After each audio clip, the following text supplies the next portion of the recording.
Friends, welcome to the enlightened academy. Recently government of India ने 5G spectrum की auctioning को complete कर लिया है। तो इस वीडियो में हम ये समझने की कोशिश करेंगे कि 5G टेक्नोलॉजी है क्या, ये जो स्पेक्ट्रम की ऑक्शनिंग हुई थी वो स्पेक्ट्रम की ऑक्शनिंग क्यों हुई, किस कंपनी को सबसे ज़्यादा स्पेक्ट्रम एलोकेट हुए और भारत देश में इसके मायने क्या हैं। तो आइए स्टार्ट करते हैं इस वीडियो को। लेकिन उससे पहले अगर अभी तक आपने चैनल को सब्सक्राइब नहीं किया है तो आप चैनल को सब्सक्राइब करें और बेल आइकन को भी प्रेस करें इंपॉर्टेंट नोटिफिकेशंस के लिए, अगर कोई भी इन्फॉर्मेटिव वीडियो इस चैनल पे अपलोड होता है तो आइए समझते हैं कि ये जो पूरा स्पेक्ट्रम था वो क्यों इम्पॉर्टेंट है हमारे देश के लिए, और यहाँ से एग्जामिनेशन पॉइंट ऑफ व्यू से क्या क्या क्वेश्चन निकल करके आ सकते हैं। तो भारत ने अभी तक बिगेस्ट एवर स्पेक्ट्रम, क्योंकि अभी तक जितने भी स्पेक्ट्रम की ऑक्शनिंग हुई थी लाइक 4G 3G, वो इतनी बड़ी वैल्यू की नहीं थी जितनी बड़ी वैल्यू की ये स्पेक्ट्रम की ऑक्शनिंग हुई है। टोटल जो बिडिंग हुई और एलोकेट हुआ या गवर्नमेंट ने इस ऑक्शनिंग के थ्रू कितना पैसा रेज कर लिया, 1.5 लाख करोड़ रुपीज़, इतना, जबकि गवर्नमेंट की एक्सपेक्टेशन मात्र 1 लाख करोड़ रुपए की थी। और ये एक्सपेक्टेशन क्यों थी उसका भी रीज़न मैं आपको भी जस्ट बता रहा हूँ, लेकिन करंटली जो ऑक्शनिंग हुई उससे गवर्नमेंट को 1.5 लाख करोड़ रुपीस मिल जाएंगे। तो अब हम ये समझने की कोशिश करते हैं कि एग्जैक्टली ये स्पेक्ट्रम होता क्या है। देखिए, स्पेक्ट्रम होता है एयर वेव्स को कहते हैं। एयर वेव्स का मतलब क्या, अगर हमारे आसपास में आप देखते हैं कि मोबाइल ऑपरेट करने के लिए सिग्नल्स ट्रांसफ़र होते हैं, ठीक है, एक पॉइंट से दूसरे पॉइंट तक सिग्नल्स ट्रांसफ़र होते हैं। ये सिग्नल जो ट्रांसफ़र होते हैं वो एयर वेव्स के फॉर्म में होते हैं। इसी एयर वेव को स्पेक्ट्रम कहा जाता है। बेसिकली स्पेक्ट्रम जो होती है वो इलेक्ट्रोमैग्नेटिक वेव होती है, इलेक्ट्रोमैग्नेटिक वेव। तो कभी क्वेश्चन आ सकता है एग्जाम में कि स्पेक्ट्रम या एयर वेव्स में कौन सी वेव होती है, इलेक्ट्रोमैग्नेटिक वेव। अब ये जो स्पेक्ट्रम होती है या इलेक्ट्रोमैग्नेटिक वेव होती है, इसे गवर्नमेंट एक रिसोर्स की तरह कंसीडर करती है। ये किसी भी कंट्री की जो ज्योग्राफिकल बाउंड्री के अंदर जितने भी इलेक्ट्रोमैग्नेटिक वेव या एयर वेव फ्लो करेंगे, ट्रांसमिट करेंगे, वो गवर्नमेंट के लिए रिसोर्स होती है। उसका कंट्रोल गवर्नमेंट के हाथों में होता है। क्यों होता है, उसके पीछे भी रीज़न है। आपको पता है कि ये सिग्नल ऐसे ही ट्रांसमिट नहीं होते हैं, इसके लिए सैटेलाइट्स डिप्लॉय किए जाते हैं और सैटेलाइट के ही थ्रू ये इलेक्ट्रोमैग्नेटिक वेव का ट्रांसमिशन पॉसिबल हो पाता है। तो जो भी स्पेक्ट्रम की बीडिंग हो रही है या ऑक्शनिंग हो रही है वो किस चीज़ की हो रही है, एयर वेव, जिसे आप इलेक्ट्रोमैग्नेटिक वेव भी समझ सकते हैं। और इसका इसलिए होता है कि कोई भी सिग्नल, तो अभी जो ये ऑक्शनिंग हुई है वो किस चीज़ की हुई है, 5G स्पेक्ट्रम की।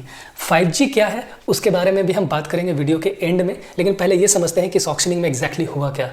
रिलायंस जियो लार्जेस्ट स्पेंडर, मतलब 1.5 लाख करोड़ में से 88,000 करोड़ रुपए की स्पेक्ट्रम किसने एक्वायर कर ली है, रिलायंस जियो।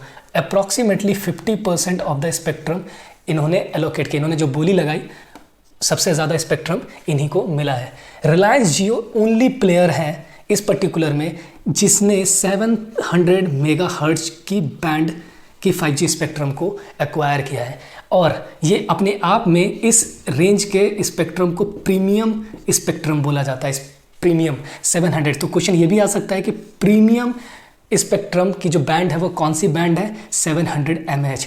बेसिकली होता क्या है कि जब स्पेक्ट्रम की ऑक्शनिंग होती है तो अलग अलग बैंड में, अलग अलग फ्रिक्वेंसी की बैंड में हमें ऑक्शनिंग करते हैं। रीज़न क्या होता है अलग अलग में, क्योंकि अलग अलग पर्पस के लिए अलग अलग बैंड बनाए जाते हैं, अलग अलग देश के अंदर सर्कल्स बना करके, जैसे उत्तर प्रदेश सर्कल हो गया, बिहार सर्कल हो गया, और वहाँ पे अलग अलग बैंड की ऑक्शनिंग की जाती है। एक सेगमेंटाइजेशन होता है पूरा, उस हिसाब से इसकी बिडिंग की जाती है। तो जो 700 मेगाहर्ट्ज जो बैंड थी उसे किसने एक्वायर किया, रिलायंस जियो ने। अब 1 लाख करोड़ एक्सपेक्टेशन गवर्नमेंट इसलिए कर रही थी क्योंकि गवर्नमेंट को भरोसा नहीं था कि 700 मेगाहर्ट्ज ऑफ बैंड जो है वो कोई एक्वायर करेगा। रीज़न क्या है, ये बैंड 4G टेक्नोलॉजी के टाइम पे भी 2016 में एंड 2021 के बाद जो ऑक्शनिंग हुई थी इसमें कोई भी टेकर नहीं थे। तो इस बार भी गवर्नमेंट को लगा कि 700 मेगाहर्ट्ज ऑफ बैंड कोई भी एक्वायर नहीं करेगा।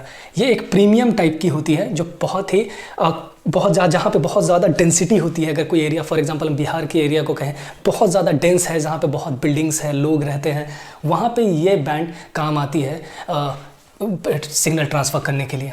अ टोटल ऑफ 51.2 गीगाहर्ट्ज अलॉट हो चुके। टोटल बीडिंग के लिए कितनी थी, 72 गीगाहर्ट्ज स्पेक्ट्रम बिडिंग के लिए अवेलेबल थे, जिसमें 51.2 गीगाहर्ट्ज ऑलरेडी सोल्ड हो चुके हैं।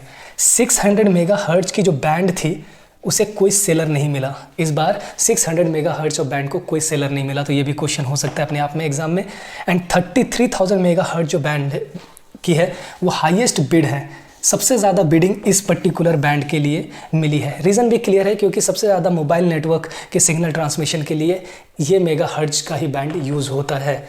26 गीगाहर्ट्ज बैंड जो है वो इंटरप्राइज लेवल की होती है। आप खुद देख रहे हैं कि गीगाहर्ट्ज बहुत ही हाई फ्रिक्वेंसी बैंड है, तो ये प्राइवेट 5G नेटवर्क के लिए होता है। अगर बहुत बड़े बड़े कंपनी अगर अपने अंदर, या कॉलेजेस या यूनिवर्सिटी अगर अपने अंदर 5G नेटवर्क सेटल करना चाहते हैं प्राइवेट, कि कोई और पब्लिक उसे यूज़ ना करे, तो इस गीगाहर्ट्ज से उनको बेसिकली सिग्नल ट्रांसमिट करने होंगे। और सेकेंड हाईएस्ट बिडर जो थी पर्टिकुलर इस ऑक्शन में वो एयरटेल थी। टोटल 4 प्लेयर थे, Vodafone, Reliance Jio, Airtel and Adani.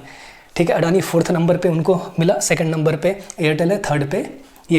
Airtel को कितना एक्वायर हुआ? 19.8 गीगाहर्ट्ज आउट ऑफ 51.2 गीगाहर्ट्ज में इन्होंने इतना एक्वायर किया। और रिलायंस जियो ने अप्रॉक्सीमेटली 24 गीगाहर्ट्ज एक्वायर किया है, इसलिए 1st नंबर पे है ये। ठीक है, यहाँ तक मुझे नहीं लगता है कि कोई डाउट होगा। तो इस तरीके से ऑक्शनिंग की जाती है। ठीक है, नाउ अब समझते हैं कि एग्जैक्टली 5G टेक्नोलॉजी है क्या। नाउ समझते हैं कि 4G और 5G में डिफरेंस क्या है। बेसिकली देखिए, 5G जो टेक्नोलॉजी है उसे 5th जनरेशन की टेक्नोलॉजी बोला जाता है। 5G stand for 5th generation cellular technology. 4G 4th generation थी।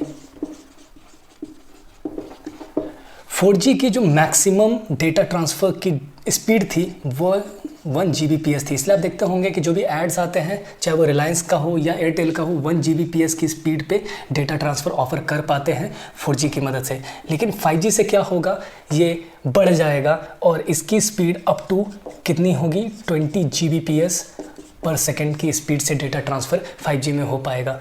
5G से कनेक्ट जो है आज के डेट में कहा जाता है कि everything and anything can be connected over the network, जिसे कनेक्ट, जैसे इसके आने के बाद IoT इंटरनेट ऑफ थिंग्स का जो कॉन्सेप्ट है वो इनेबल हो जाएगा। और इसका मतलब है कि रिमोटली आप फ़ोन के थ्रू किसी भी डिवाइस को आराम से कनेक्ट कर लेंगे, चाहे वो कार हो, फ्रिज हो, एनीथिंग कैन बी कनेक्टेड और इंटीग्रेटेड वे से। इससे पॉसिबिलिटी हो पाएगी मेटावर्स की, एंड ब्लॉकचेन टेक्नोलॉजी में भी बहुत ज़्यादा हेल्प मिलेगा 5G से। अब 4G जो चलती थी, बेसिकली 4G जो डेटा ट्रांसफ़र उसे इस टेक्नोलॉजी पे ऑपरेट किया जाता था LTE, that means long term evolution, long term evolution. लेकिन 5th जनरेशन जो चलती है वो है OFDM, इसे बोला जाता है ऑर्थोगोनल फ्रीक्वेंसी